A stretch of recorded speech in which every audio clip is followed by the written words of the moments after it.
Ultimatum শেষ হলেও গণভোট নিয়ে ঐক্য হয়নি রাজনৈতিক দলের। একক সিদ্ধান্তের পথে সরকার, আরো গভীর সংকটের শঙ্কা।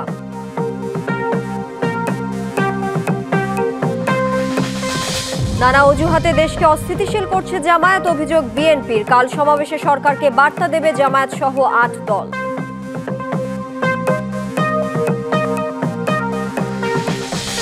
শুরু হয়ে গেছে জাতীয় নির্বাচনের কাউন্টডাউন। ৮৫ থেকে ৯০ দিনের মধ্যে ভোট। অতীতের কলঙ্ক মুছে ফেলতে ইসির জিহাদ ঘোষণা।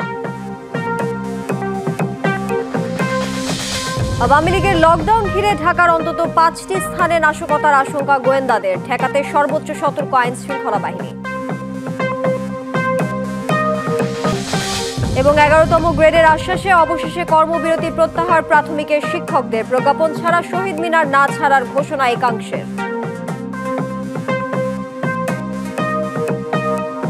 স্বাগত ডিবিসি সংবাদে, দেখছিলেন নাসি সিনটেক্স অ্যালুমিনিয়াম। সংবাদ শিরোনাম, এবারে জানাবো খবরের বিস্তারিত। আপনাদের সাথে আছি আমি তানিয়া হারুন। প্রায় ৮ মাসের আলোচনা আর সবশেষ ৭ দিনের আলটিমেটাম। কোনো কিছুতেই জুলাই সনদ ও গণভোট নিয়ে ঐক্য হলো না রাজনৈতিক দলগুলোর মধ্যে। এক পক্ষ আরেক পক্ষকে দোষারোপের পাশাপাশি দাবি আদায়ে মাঠের কর্মসূচিতে উত্তাপ ছড়াচ্ছে। এবার অপেক্ষা সরকার কি সিদ্ধান্ত নেয়, তারপর আবার কি হয়, এই প্রশ্ন ঘুরে ফিরে আসছে। সেই সিদ্ধান্ত দলগুলোর অপছন্দ হলে সামনে গভীর সংকটের আশঙ্কা থেকেই যাচ্ছে। সনদ ২০২৫-এ স্বাক্ষর করছেন প্রফেসর ডক্টর মোহাম্মদ ইউনূস। রাজনীতি এখন জটিল সমীকরণের বৃত্তে, যার সূত্র ঘুরপাক খাচ্ছে মূলত জুলাই সনদ ও গণভোটকে কেন্দ্র করে। ১৩ থেকে ১৫ নভেম্বরের মধ্যে সরকার জুলাই সনদ বাস্তবায়নে আদেশ এবং গণভোট করার জন্য অধ্যাদেশ জারি করবে, এমন খবর ঘটছে গণমাধ্যমে।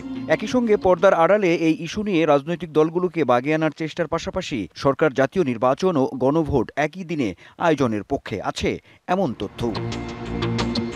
রাজনৈতিক দলগুলো সমঝোতায় আসতে সরকারের বেঁধে দেওয়ার সময় সোমবারই শেষ হলো, কিন্তু ঐক্য তো দূরহস্ত, কোনো বৃহৎ অর্থে আলোচনায় হয়নি। আগামী এক সপ্তাহের মধ্যে সরকারকে ঐক্যবদ্ধ দিক নির্দেশনা প্রদান করার আহ্বান জানানো হয়। গণভোট নির্বাচনের দিনেই হতে হবে, উচ্চকক্ষ চাইলেও পিআরের বিরোধী বিএনপি। দলটির নেতারা বলছেন, জনবিরোধী সিদ্ধান্ত আসলে মানা হবে না। বিএনপি ইতিমধ্যে অনেক ছাড় দিয়েছে বৃহত্তম দল হিসাবে, যাতে সবাই নির্বাচনে আসে, সবার ঐক্যটা যাতে থাকে, জুলাই সনদ যাতে আমাদের গাইডিং প্রিন্সিপাল হয়, সেই জন্য বিএনপি অনেক ছাড় দিয়ে এসেছে। তথাকথিত ইন্টেলেকচুয়াল কিংবা ২-৩টি রাজনৈতিক দল যাদের রাষ্ট্র পরিচালনার কোনো অভিজ্ঞতা নেই, তারা যদি চাপিয়ে দেয় জনগণের উপরে, তো এটা জনগণের প্রতি অবিচার করা হবে বলে আমাদের দল মনে করে।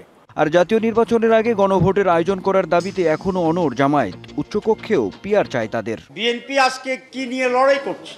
নতুন করে ফেসিবাদ হওয়ার জন্য যে চেষ্টা করছেন, তাদের পরিণতিও বিগত ফেসিবাদের চেয়ে ভালো হওয়ার কোনো কারণ থাকবে না। অন্যদিকে এনসিপির দাবি, জুলাই জাতীয় সনদ বাস্তবায়ন আদেশ জারি করবেন অন্তর্বর্তী সরকারের প্রধান উপদেষ্টা। ফেসিবাদ বিরোধী সকল পক্ষ, সরকার, ঐক্যমত্য কমিশন, আমরা সকলে মিলে পুরনো যে ব্যবস্থা, পুরনো যে দল, তাদেরকে আমরা গোল দেব। কিন্তু বিএনপি ওই পুরনো দলে জয়েন করে নিজেরা গোল খাওয়ার বেদনা নিয়ে এখন ঘুরছে। নাগরিক ঐক্য বলছে, এই পরিস্থিতির জন্য সরকারই দায়ী। আমাদের করণীয় ব্যাপার নয়, সমস্যাটা সরকার তৈরি করেছে।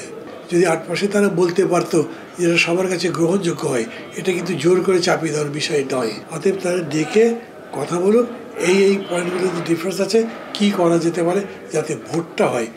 আমি মনে করি বিবাদমান অথবা বিতর্কে যারা লিপ্ত আছে তাদের প্রত্যেকেই এটার সলিউশন চাই। এমন বাস্তবতার মধ্যেই রাজনৈতিক দলগুলোর উপর মতৈক্যে ব্যর্থ হওয়ার দায় দিয়ে সরকার এককভাবে সিদ্ধান্ত নেওয়ার পথেই হাঁটছে। খুব অস্পষ্টভাবে রাজনৈতিক একটা দুটা কথা হচ্ছে, কিন্তু কেউ দেখাতে পারছে না যে এইটার কারণে আমি মনে করতেছি লেভেল প্লেইং ফিল্ড থাকবে না। সবসময় আমাদের টার্গেট থাকে যে যতটা পারা যায় ডিফারেন্সটা, মতানৈক্যটা যতটা পারা যায় কমিয়ে এনে একটা সিদ্ধান্ত গ্রহণ প্রক্রিয়ায় যেতে। বিশ্লেষকের আশঙ্কা, সমাধানে না আসতে পারলে সামনে বিশৃঙ্খল পরিস্থিতি অপেক্ষা করছে।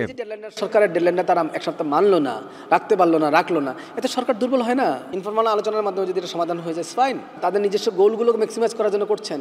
এটা যদি সিরিয়াস লেভেলে পৌঁছে যায়, তাহলে তো অবশ্যই জাতি সংকটে পড়বে, বিশৃঙ্খলা পড়বে। তাই দলগুলোর অনৈক্যের ফাঁক গলে আবার নির্বাচন পিছিয়ে দেওয়ার ষড়যন্ত্র ডালপালা মেলে কিনা হাটে মাঠে ঘাটে, সেই প্রশ্নই এখন ঘুরপাক খাচ্ছে। Anwar Hossain, DBC news, Dhaka. নানা অজুহাতে দেশকে অস্থিতিশীল করার চেষ্টা করছে জামায়াত, এমনকি মুক্তিযুদ্ধকে ভুলিয়ে দেয়া ও নির্বাচন পেছানোর ষড়যন্ত্র চলছে, এমন অভিযোগ করেছেন বিএনপি মহাসচিব মির্জা ফখরুল ইসলাম আলমগীর। অন্যদিকে গণ অভ্যুত্থানের একক কৃতিত্ব শিক্ষার্থীদের নয় বলে মনে করেন আরেক বিএনপি নেতা ডক্টর মঈন খান। আর স্থায়ী কমিটির সদস্য আমির খসরু মাহমুদ চৌধুরী বলেছেন, জনগণ ছাড়া অন্তর্বর্তী সরকার বা দল কোনো সিদ্ধান্ত নিতে পারে না। সোমবার সকালে ঠাকুরগাঁওয়ে মুক্তিযোদ্ধা ও তাদের সন্তানদের সাথে মতবিনিময় সভায় যোগ দেন বিএনপি মহাসচিব। সভায় মির্জা ফখরুল বলেন, একটি চক্র যারা মুক্তিযুদ্ধের সময় পাকিস্তানি বাহিনীর যোগসাজশে মুক্তিযোদ্ধাদের হত্যা করেছিল, এখন তারা দেশটাকে গিলে খাওয়ার চেষ্টা করছে। একটি চক্র, একটি মহল যারা 1971 সালে পাকিস্তান হানাদার বাহিনীর সঙ্গে যোগ সাজশ করে এই দেশের মুক্তিযোদ্ধাদের হত্যা করেছিল, তার পরিবারদের হত্যা করেছিল, তাদের মেয়েদেরকে তুলে দিয়েছিল খান বাহিনীর হাতে। তাদের সঙ্গে এই দেশের মানুষ আপোষ করতে পারে? একই দিন আরেক মতবিনিময় সভায় বিএনপি মহাসচিব বলেন, পরাজয়ের ভয়ে কিছু দল নির্বাচন চায় না। জামাত ইসলাম তারা আজকে বিভিন্ন অজুহাত তুলে দেশকে একটা অস্থিতিশীলতার দিকে নিয়ে যাওয়ার চেষ্টা করছে, একটা সমস্যা তৈরি করে গণতন্ত্রকে ব্যাহত করা, নির্বাচনকে ব্যাহত করা, এটা কোনো মতেই জনগণ বরদাস্ত করবে না।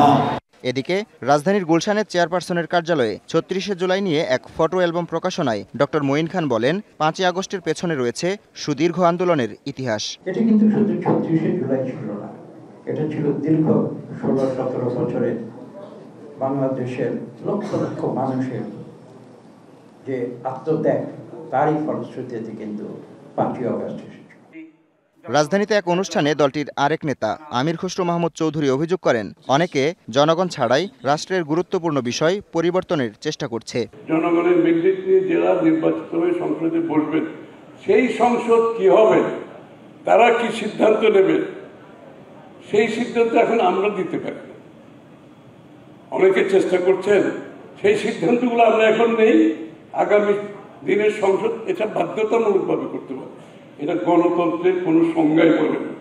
জুলাই সনদের বিষয়ে যতটুকু ঐকমত্য হয়েছে তা নিয়েই নির্বাচনের পথে যেতে হবে বলেও মন্তব্য তার। Chapter close, let us go to election. DBC news desk. স্থায়ী কমিটির বৈঠকে ডেকেছেন বিএনপির ভারপ্রাপ্ত চেয়ারম্যান তারেক রহমান। রাত 8:30টায় গুলশানে দলের চেয়ারপারসনের রাজনৈতিক কার্যালয়ে বৈঠকটি শুরু হবার কথা রয়েছে। এতে লন্ডন থেকে ভার্চুয়ালি যুক্ত হয়ে বৈঠকের সভাপতিত্ব করবেন তারেক রহমান। জুলাই সনদ ও গণভোট ইস্যুতে দলগুলো সমঝোতায় আসতে সরকারের বেঁধে দেয়া 7 দিন শেষ হয়েছে আজ, কিন্তু রাজনৈতিক দলগুলো এ নিয়ে কোনো সমঝোতায় আসতে পারেনি। সরকারের এক উপদেষ্টা এই প্রসঙ্গে বলেছেন, এখন সিদ্ধান্ত হবে উপদেষ্টা পরিষদে। দলটির স্থায়ী কমিটির নেতাদের কেউ কেউ বলছেন, দলীয় নমিনেশন, জুলাই সনদ ও গণভোট নিয়ে সৃষ্ট মতভেদ নিরসনে রাজনৈতিক দলগুলোকে অন্তর্বর্তী সরকারের দেওয়া সময়সীমা সহ দলের গুরুত্বপূর্ণ বিষয়ে সিদ্ধান্ত নিতেই এই বৈঠক ডাকা হয়েছে। যারা বলে সংবিধানে গণভোট নেই, তারা মূলত ফ্যাসিবাদকে সমর্থন করে, এমন অভিযোগ করেছেন জামায়াতে ইসলামীর সহকারী সেক্রেটারি জেনারেল হামিদুর রহমান আজাদ। সংবাদ সম্মেলনে এই জামায়াত নেতা আরও বলেন, মঙ্গলবারের সমাবেশ থেকে সরকারকে বিশেষ বার্তা দিতে চায় 8 দল। সোমবার সন্ধ্যায় রাজধানীর পুরানা পল্টনে ইসলামী আন্দোলন বাংলাদেশের কেন্দ্রীয় কার্যালয়ে মঙ্গলবারের সমাবেশের প্রস্তুতি নিয়ে বৈঠকে বসে 8টি ইসলামী দল। পরে যৌথ সংবাদ সম্মেলনে আসেন নেতারা। যেই সংবিধানটা সংশোধন করা হয়েছে, সংবাদ সম্মেলনে জামায়াতের সহকারী সেক্রেটারি জেনারেল হামিদুর রহমান আজাদ বলেন, মঙ্গলবারের সমাবেশ থেকে সরকারকে বিশেষ বার্তা দিতে চায় 8 দল। জনগণের জন্য থাকছে বিশেষ নির্দেশনাও। বিপুল পরিমাণ সাড়া জনগণ দিয়েছে 4 পর্বের কর্মসূচিতে। 5ম পর্বের কর্মসূচি আমাদের চলমান রয়েছে। তা আগামীকাল আমরা আশা করছি সেই কর্মসূচির মাধ্যমে দেশ এবং জাতি একটা নির্দেশনা পাবে, সরকারও এখান থেকে তার সঠিক মেসেজটা পাবে, আসলে আমরা কি বলতে চাই, জনগণ কি বলতে চায়। বলেন, জামায়াতের ডাকে সাড়া না দিলেও গণভোট ও জুলাই সনদ ইস্যুতে বিএনপির পক্ষ থেকে প্রস্তাব আসলেও আলোচনায় বসতে প্রস্তুত ইসলামী দলগুলো। আহ্বান জানিয়েছিলাম বসে আলোচনা করার জন্য, সে আলোচনায় ওনারা সাড়া দেন নাই। প্রকাশ্যে এটা বলে দিলেন যে আমরা জামাতের সাথে বসবো না, ভালো কথা। তা আমরাও প্রকাশ্যে বলে দিলাম যে আপনারা ডাকেন, আমরা যাব। তো ওনারা সেই ডাকটা দিতে পারেন নাই। সংবাদ সম্মেলনে হুঁশিয়ারি দিয়ে তিনি বলেন, আলোচনায় সমাধান না হলে আন্দোলন অব্যাহত থাকবে। তথাপি যদি সমাধান না হয়, আমাদের আন্দোলনে আমরা অব্যাহত রেখে যাব। তুষার আহমেদ, ডিবিসি নিউজ। নির্বাচনের কাউন্টডাউন শুরু হয়ে গেছে আর 85 থেকে 90 দিনের মধ্যেই ভোট। সকালে কুমিল্লার বার্ডে এক কর্মশালায় এই কথা বলেন নির্বাচন কমিশনার মোহাম্মদ আনোয়ারুল ইসলাম সরকার। তার মতে এই নির্বাচনের উপর নির্ভর করছে দেশের ভবিষ্যৎ। অতীতে নির্বাচন কমিশন বহুবার কলঙ্কিত হয়েছে, এবার সেই কলঙ্ক মুছে দিতে ইসি জিহাদ ঘোষণা করেছে। নির্বাচন প্রক্রিয়ায় ভোট গ্রহণকারী কর্মকর্তাদের দায়িত্ব পালনের চ্যালেঞ্জ নিরূপণ ও উত্তরণের উপায় শীর্ষক দিনব্যাপী এই কর্মশালায় জেলা ও উপজেলা পর্যায়ের নির্বাচন কর্মকর্তারা অংশ নেন। তারা মাঠ পর্যায়ে দায়িত্ব পালনের সময় সম্ভাব্য চ্যালেঞ্জ ও উত্তরণের উপায় নিয়ে মতবিনিময় করেন। এ সময় নির্বাচন কমিশনার সুষ্ঠু ও নিরপেক্ষ নির্বাচন আয়োজনে ভোট গ্রহণ কর্মকর্তাদের দায়িত্বশীল ভূমিকা রাখার আহ্বান জানান। সর্বোচ্চ 90 দিন সামনের ইলেকশনের জন্য বাকি। কাউন্টডাউন কিন্তু শুরু হয়ে গেছে ভিতরে ভিতরে, শুধু অপেক্ষা তারিখটা সুনির্দিষ্টভাবে বলা। এরপরেও কি আপনাদের কারোর মনে কোনো দ্বিধা, সংশয়, ভয়, সংকোচ আছে যে ফেব্রুয়ারিতে ইলেকশন হবে না? রাজধানীর মিরপুরে সমাবেশে কথা বলছেন জামায়াতের আমির, সরাসরি যাচ্ছি সেখানে।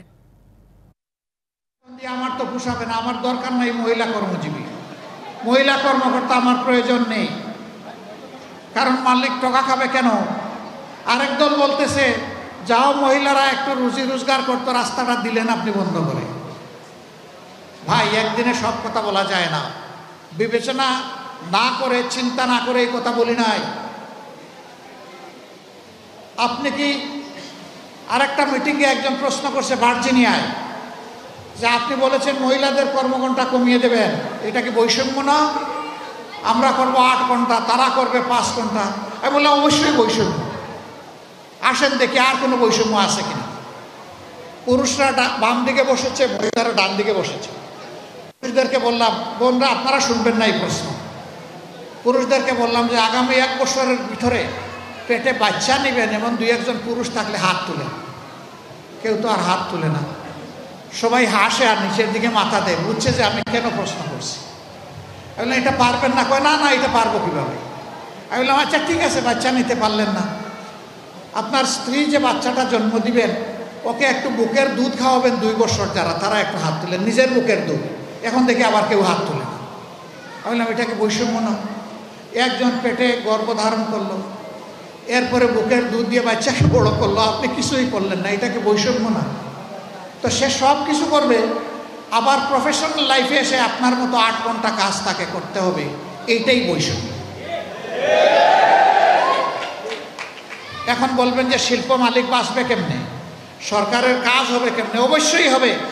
যে জাতি তার মাকে সম্মান করে, আল্লাহ সেই জাতিকে সম্মানিত করেন।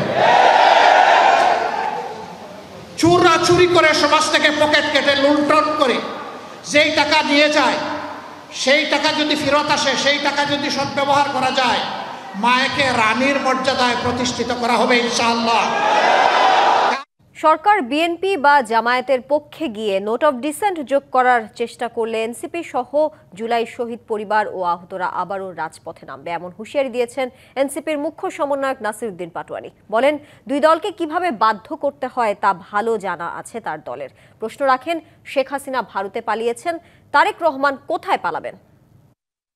বৃহৎ 2টি দল বর্তমানে রয়েছে। জামায়াত আগে ছোট দল ছিল, এখন উপরে বড় হয়ে গিয়েছে গ্যাপ মার্কেটে। তো বিএনপির মনে ছিল সংসদে গিয়ে আর এই জুলাই সনদের কি দেখবো সেটা আমরা পরে দেখে নিব, অর্থাৎ বাস্তবায়ন করবো না। জামায়াত চিন্তা করলো যে স্বাক্ষরটা করে দিয়ে এর মধ্যে যদি গণভোট নিয়ে একটু মাঠে নামতে পারি, তারা দাঁড়িপাল্লা যদি 2-3টা ভোট বাড়ে তাহলে সমস্যা কোথায়? শেখ হাসিনা তো ভারতে পালিয়ে গিয়েছিল, তারেক রহমান পালাবেন কই? পালানোর তো জায়গা নাই। বিএনপি বলে তাদের নাকি বন্ধু রাষ্ট্র নাই। ফেব্রুয়ারিতে ত্রয়োদশ জাতীয় সংসদ নির্বাচন। সারা দেশ প্রস্তুত হচ্ছে একটি অবাধ, সুষ্ঠু ও গ্রহণযোগ্য নির্বাচনের জন্য। কি ভাবছেন সাধারণ মানুষ থেকে শুরু করে আগামীর জনপ্রতিনিধিরা, সে কথা জানাতে ডিবিসি নিউজে ইলেকশন এক্সপ্রেস ছুটে যাচ্ছে সব সংসদীয় আসনে। এখন আছে সংসদীয় আসন 109, বরগুনা 1-এ। স্বাগত সিএসআরএম ডিবিসি ইলেকশন এক্সপ্রেসে। আমরা রয়েছি বরগুনা এক আসনে, যেটি বরগুনা সদর, আমতলী এবং তালতলী উপজেলা নিয়ে গঠিত, এবং এই আসনে মোট ভোটার সংখ্যা 5,57,874 জন, এবং এই ভোটারদের কাছে ছুটে যাচ্ছেন, তাদের সাথে গণসংযোগে ব্যস্ত সময় পার করছেন এখানকার যারা প্রার্থী রয়েছেন। তারা আমাদের সাথে আজকে উপস্থিত রয়েছেন বরগুনা জেলা বিএনপির আহ্বায়ক এবং বাংলাদেশ জাতীয়তাবাদী দল বিএনপির বরগুনা এক আসনের জন্য মনোনীত প্রার্থী নজরুল ইসলাম মোল্লা। আমি তার কাছে জানতে চাইবো যে আসলে ভোটারদের কাছ থেকে কেমন সাড়া পাচ্ছেন। আলহামদুলিল্লাহ, ভোটারের কাছ থেকে অভূতপূর্ব সাড়া পাচ্ছি, এবং আমাদের এখানে 91 সালের পরে প্রথম বিএনপির সরাসরি মনোনয়ন দেওয়া হয়েছে, এবং এই জন্য মানুষ, নেতাকর্মীদের অনেক উচ্ছ্বাস, আনন্দ, এবং আমি গ্রামে যেখানেই যাই মানুষের স্বতঃস্ফূর্ত অংশগ্রহণ এবং তাদের যে প্রত্যাশা যে দীর্ঘদিন এখানে আওয়ামী লীগ উন্নয়ন করে নাই, এই আসনটাকে তারা বিনা ভোটে দীর্ঘদিন ধরে রেখেছে। রাস্তাঘাট, ব্রিজ, কালভার্ট থেকে শুরু করে স্বাস্থ্য, শিক্ষা, কোনো ক্ষেত্রেই আওয়ামী লীগ এখানে কোনো অবদান রাখে নাই। এই জন্য বরগুনার সকল স্তরের মানুষ এবার পরিবর্তন চায়, এবং সকল মানুষ, আমি আশা করি বরগুনা এই আসনে 90% মানুষ এবার বিএনপির পক্ষে রয়েছেন। আপনি স্বাস্থ্যের কথা বললেন, আমরা যতটুকু জানি যে ডেঙ্গু আক্রান্ত হয়ে আপনার একমাত্র কনিষ্ঠ কন্যার মৃত্যু হয়েছে, এবং সেই মৃত্যুতে কিন্তু শোকের ছায়া নেমে এসেছিল উপকূল জুড়ে, এবং সেটি থেকে আপনি জেনেছেন যে বরগুনা স্বাস্থ্য খাত যে সংকটে রয়েছে, বিএনপি এই সংকট দূরীকরণে কি ভাবছে? আসলে এখানে স্বাস্থ্যসেবা বলতে কিছুই নাই, এখানে ডাক্তার নাই, নার্স নাই, যারা এখানে সেবার জন্য আসে, এখানে যারা ডিউটিরত ডাক্তার থাকে তাৎক্ষণিক তারা রেফার করে দেয় বরিশাল বা ঢাকা। স্থানীয় কোনো সুযোগ সুবিধা নেই, প্রত্যেকটা উপজেলায় কোনো ডাক্তার নাই, স্বাস্থ্যসেবার টোটাল সমস্ত জেলায় একটা ভণ্ডুল অবস্থা। অতএব এই ব্যাপারে বিগত সরকারগুলি দৃশ্যমান কোনো তারা উন্নয়ন করে নাই, বা এই ব্যাপারে তারা জনগণের যে প্রত্যাশা ছিল সেটা আদৌ তারা কেয়ার করে নাই, যার কারণে এই খাতগুলা ভালোভাবে হয় নাই। আমার মেয়ে মারা যাওয়ার পরে আমি বরগুনা, বিশেষ করে জেলায় যে 250 শয্যার হসপিটাল রয়েছে, আমি আমাদের নেতাকর্মী নিয়ে, স্বেচ্ছাসেবক দল সহ ছাত্রদল, যুবদল, বিএনপির নেতৃবৃন্দদের নিয়ে আমরা সমস্ত শহরে পরিচ্ছন্নতার কাজ করেছি, হসপিটালের মধ্যে পরিচ্ছন্নতার কাজ করেছি। আচ্ছা, দীর্ঘদিন পরে যে তৃণমূল পর্যায়ে যে কমিটি দেওয়া হলো, এই কমিটিকে ঘিরে কেমন উচ্ছ্বাস দেখছেন নেতাকর্মীদের মধ্যে, এবং আপনার তৃণমূল পর্যায়ে আরও সুসংগঠিত করতে কী ধরনের কার্যক্রম হাতে নিয়েছেন? আলহামদুলিল্লাহ, আমরা ধন্যবাদ জানাচ্ছি জাতীয়তাবাদী পরিবারের পক্ষ থেকে আমাদের সম্মানিত অ্যাক্টিং চেয়ারম্যান জনাব তারেক রহমানকে। সে জনগণের এবং আমাদের নেতাকর্মীদের পালস বুঝতে পেরে সে যে কমিটি দিয়েছে, এই কমিটিকে সারা জেলার মানুষ সানন্দে গ্রহণ করেছে, এবং প্রত্যেকটা হাটে, বাজারে, গ্রামে আনন্দ মিছিল হয়েছে, শুভেচ্ছা মিছিল হয়েছে। তারেক রহমান সাহেবকে অভিনন্দন জানিয়েছে প্রত্যেকটা নেতাকর্মী।